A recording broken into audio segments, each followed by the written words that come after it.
الحمدللہ الذی وحدہ والصلاة والسلام علی من لا نبی بعدہ۔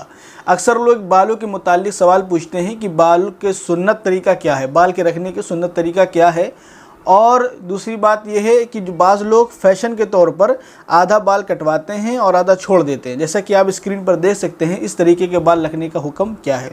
سب سے پہلی بات یہ سمجھنی چاہیے کہ حدیث کی روشنی میں مردوں کا بال کا رکھنا بھی ثابت ہے اور بال کا کٹوانا بھی ثابت ہے۔ سنت طریقے 3 ہیں، جیسا کہ شمائل ترمذی کے اندر روایت موجود ہے۔ حضور صلی اللہ علیہ وسلم جس طرح سے بال رکھتے تھے وہ اس کے 3 طریقے ہیں۔ سب سے پہلا کانوں کے لو تک، دوسرا طریقہ کانوں کے لو اور کاندھے کے درمیان تک، تیسرا کاندھے تک۔ اگر کسی شخص کے بال بڑھ جائیں یا بال رکھنا چاہتا ہے تو انہی تینوں طریقے پر رکھنا چاہیے۔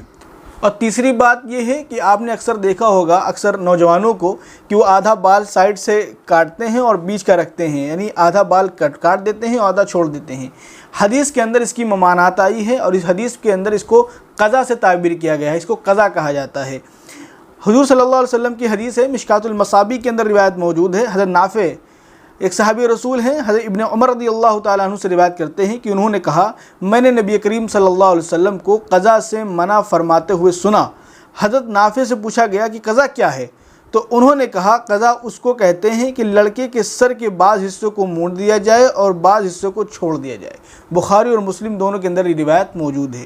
تو آپ صلی اللہ علیہ وسلم نے اس طریقے سے منع فرمایا ہے، جیسا کہ آپ اسکرین پر دیکھ سکتے ہیں اس طرح سے بال رکھنا جو کہ یہ ممنوع ہے اور علماء نے مکروہ لکھا ہے۔ تو ہمیں اگر بال رکھنا ہی ہے، اگر ہم بال رکھنا چاہتے ہیں تو وہ سنت سے ثابت جو 3 طریقے ہم نے شروع میں بتلائے ہیں انہی 3 طریقے پر بال کو رکھنا چاہیے۔ وآخر دعوانا ان الحمدللہ رب العالمین۔